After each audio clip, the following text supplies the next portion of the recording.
So the governor results came in for New Jersey and Virginia, and we're going to talk about them.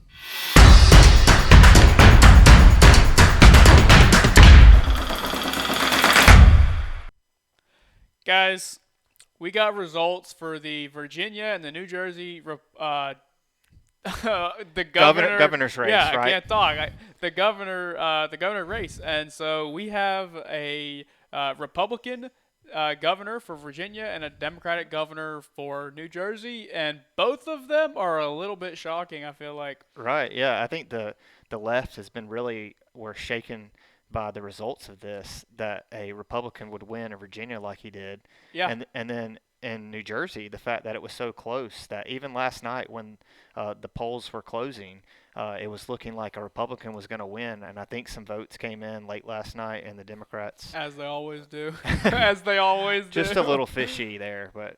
Yeah, so we're used to it, right, after the Biden election. So. Yeah, so we have some media to play, but one thing about that I want to mention about Virginia is that just what was it, like 8 months ago? I'm not going to do the math, but like 8 months ago during the presidential election, Joe Biden took 54% of the votes, and then Donald Trump ended up taking 44% of the votes there.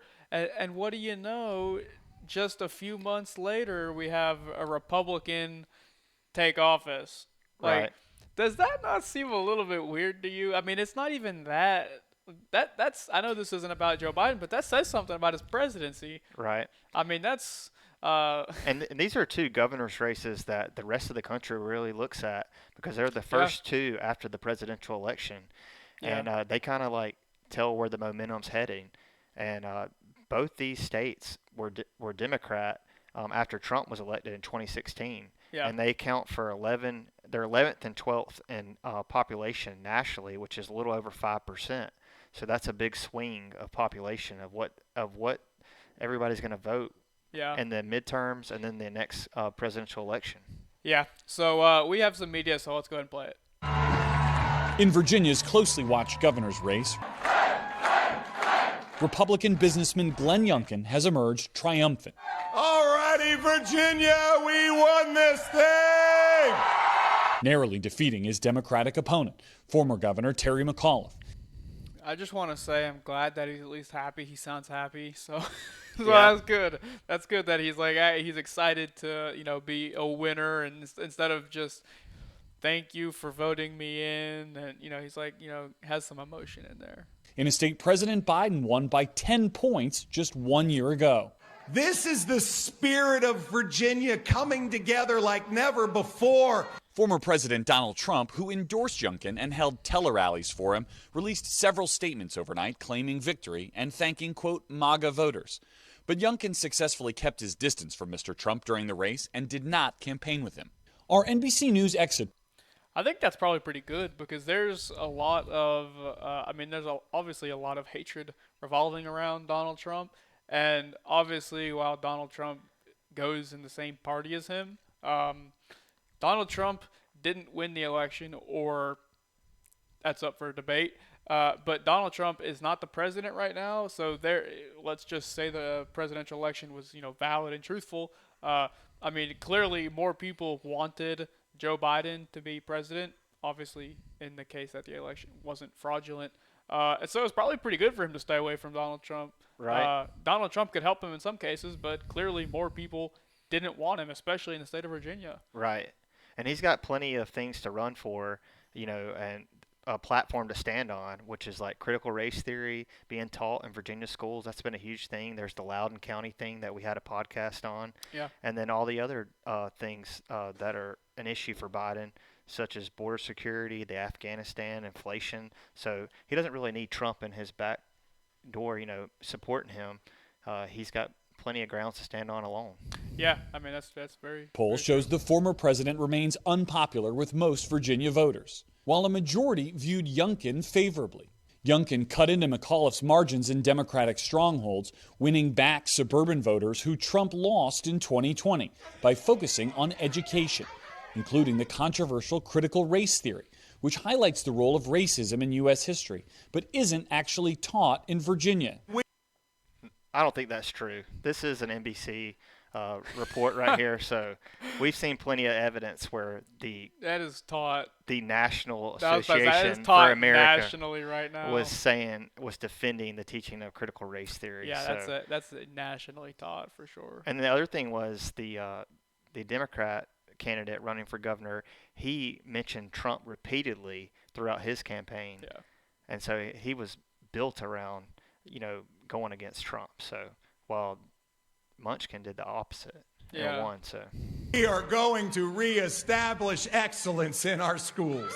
We're going to embrace our parents, not ignore them. There we go. Our parents raised us, so we're going to embrace them. Well, what he's really hinting at them calling the FBI on these parents that are going to school board meetings. Oh, there you go. That we talked about with the Loudoun County thing a few weeks ago. Yeah. In what may have been the race's turning point, Youngkin seized on this controversial comment by McAuliffe in a debate. I don't think parents should be telling schools what they should teach. McAuliffe said the comment was taken out of context, all but acknowledging defeat overnight. Meanwhile, in New Jersey's governor's race, we're going to wait for every vote to be counted. Incumbent Democrat Phil Murphy is locked in an unexpectedly tight battle with Republican Jack Ciattarelli, with the race still too close to call. And so when this video was released, we didn't know who the winner was. Now we know the Democratic Party won.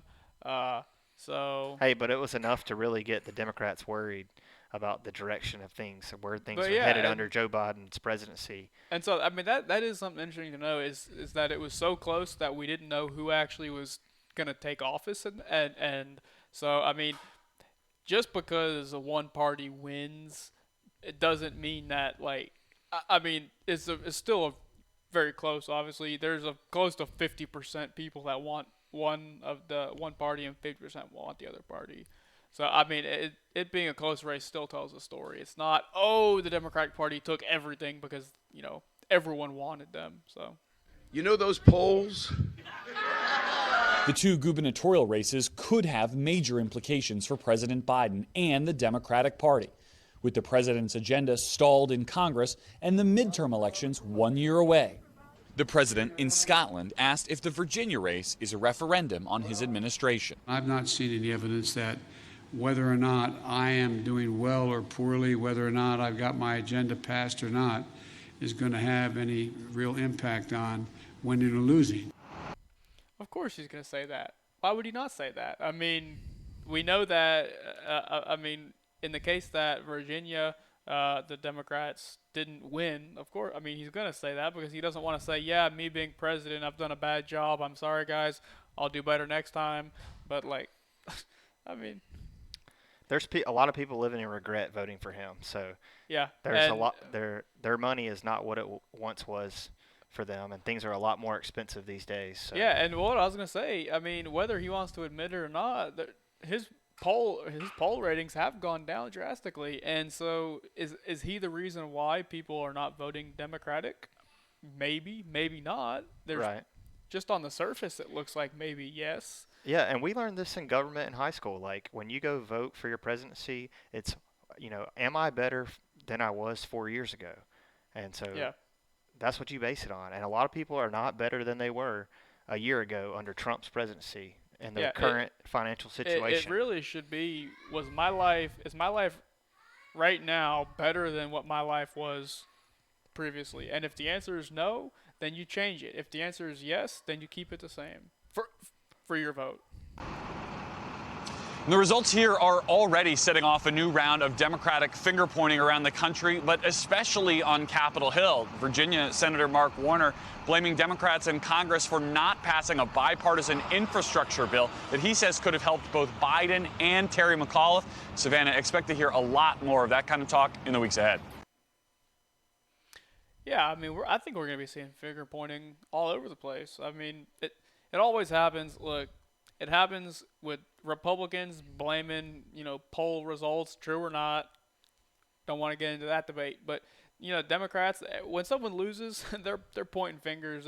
No one lost for real side.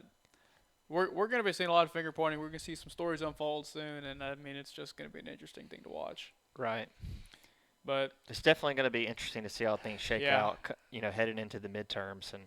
and how things are going, if it's Republican or Democrats that have the majority. So Yeah, I agree. It's gonna. I mean, we just gotta wait and see.